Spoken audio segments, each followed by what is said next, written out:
यीशु मसीह के मीठे नाम में आप सभी को जय मसीह की। दोस्तों, आज हम बाइबल के 4 ऐसे रहस्य के बारे में जानेंगे जो सदियों से वैज्ञानिकों और धार्मिक विद्वानों के लिए एक चुनौती का विषय बना हुआ है। इन रहस्यों को आज तक पूरी तरह सुलझाया नहीं जा सका है। अगर आप इन रहस्यों के बारे में जानना चाहते हैं तो वीडियो को जरूर आखिर तक देखिए। जानकारी अच्छी लगे तो वीडियो को एक लाइक जरूर करें।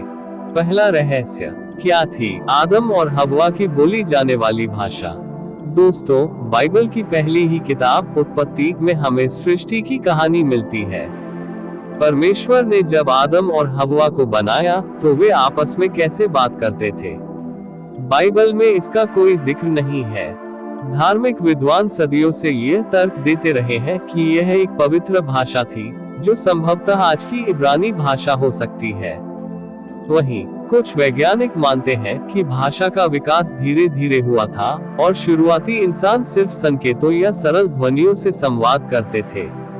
ये सवाल इसलिए भी अहम है क्योंकि बाइबल में बाबेल के टावर की कहानी में यह बताया गया है कि परमेश्वर ने लोगों की भाषा को अलग अलग कर दिया था ताकि वे एक दूसरे को समझ न सके। तो क्या उस विभाजन से पहले सभी इंसान एक ही भाषा बोलते थे? अगर हाँ, तो वह कौन सी भाषा थी? इसका कोई ठोस जवाब आज तक नहीं मिला है। यह एक ऐसा रहस्य है जो भाषा विज्ञान और धर्मशास्त्र दोनों को एक ही जगह पर लाकर खड़ा कर देता है। दूसरा रहस्य, नूह का जल प्रलय। दोस्तों, बाइबल में नूह के जल प्रलय की कहानी सबसे नाटकीय और यादगार कहानियों में से एक है। इसमें बताया गया है कि पूरी दुनिया एक भयानक बाढ़ में डूब गई थी और सिर्फ नूह का परिवार और हर जानवर के जोड़े ही एक विशाल नाव में बच पाए थे। इस कहानी पर आज भी बहस जारी है। धार्मिक लोग इसे एक सच्ची घटना मानते हैं और उनका मानना है कि नाव, जिसको अंग्रेजी में आग कहा जाता है, उसका अवशेष आज भी अरारात पहाड़ पर कहीं मौजूद है। कई खोजी दल दशकों से इसकी तलाश कर रहे हैं, लेकिन कोई भी निर्णायक सबूत नहीं मिला। वहीं वैज्ञानिक इस कहानी को एक रूपक मानते हैं। उनका तर्क है कि इतनी बड़ी बाढ़ से पूरी पृथ्वी का डूबना भूवैज्ञानिक रूप से असंभव है। हालांकि कुछ भूवैज्ञानिकों को ब्लैक सी के नीचे एक प्राचीन बाढ़ के सबूत मिले हैं, जिससे यह अनुमान लगाया जाता है कि जल प्रलय की कहानी किसी बड़ी बाढ़ की घटना पर आधारित हो सकती है। लेकिन क्या यह वही जल प्रलय था जो बाइबल में वर्णित है?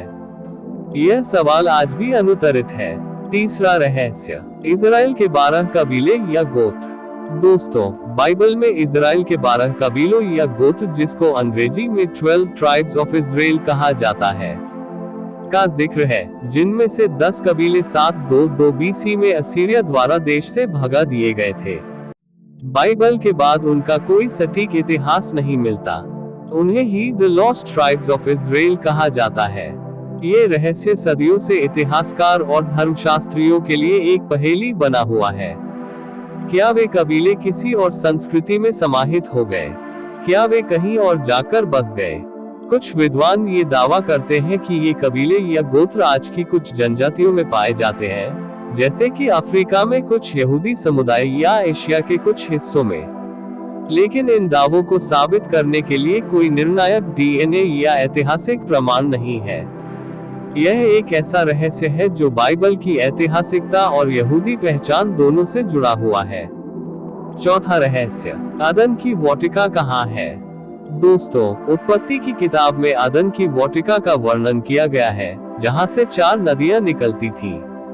इनमें से 2 नदियां, तिग्रिस और यूफ्रेट्स, आज भी मौजूद हैं, जो मेसोपोटामिया से बहती हैं। लेकिन बाकी 2 नदियां, पिशोन और गीहोन, का कोई पता नहीं है। वैज्ञानिक और पुरातत्वविद इस सवाल से जूझ रहे हैं कि क्या अदन की वाटिका का कोई वास्तविक स्थान था? अगर हाँ, तो वह कहाँ था? कुछ लोग इसे आधुनिक इराक में मानते हैं, वहीं कुछ लोग इसे तुर्की या ईरान जैसे अन्य क्षेत्रों में मानते हैं। लेकिन पिशोन और गीहोन नदियों की अनुपस्थिति इस खोज को और भी मुश्किल बना देती है। क्या ये नदियां समय के साथ अपना मार्ग बदल चुकी हैं या सूख गई हैं? या क्या अदन की वाटिका की कहानी सिर्फ एक रूपक है जो इंसान और प्रकृति के शुरुआती संबंध को दर्शाती है? यह रहस्य हमें अपनी जड़ों और उस शुरुआती दुनिया के बारे में सोचने पर मजबूर करता है जिसका वर्णन बाइबल में किया गया है। दोस्तों, ये रहस्य हमें यह याद दिलाते हैं कि बाइबल सिर्फ एक धार्मिक ग्रंथ नहीं है, बल्कि एक ऐतिहासिक और सांस्कृतिक दस्तावेज भी है जिसमें ऐसे सवाल छिपे हैं जिनका जवाब खोजने के लिए इंसान आज भी उत्सुक है। दोस्तों, इस विषय से संबंधित कोई जानकारी आपके पास है? जरूर कमेंट करें। God bless you all.